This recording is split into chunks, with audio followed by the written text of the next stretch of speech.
विघ्नेश्वराय वरदाय सुरप्रियाय लंबोदराय सकलाय जगद्धिताय नागाननाय श्रुतियज्ञविभूषिताय गौरीसुताय गणनाथ नमो नमस्ते।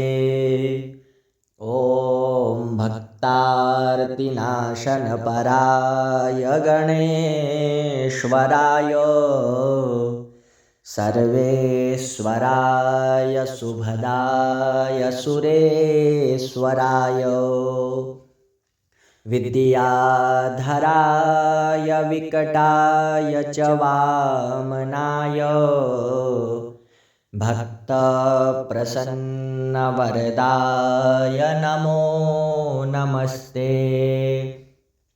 ॐ नमस्ते ब्रह्मरूपाय विष्णुरूपाय ते नमः।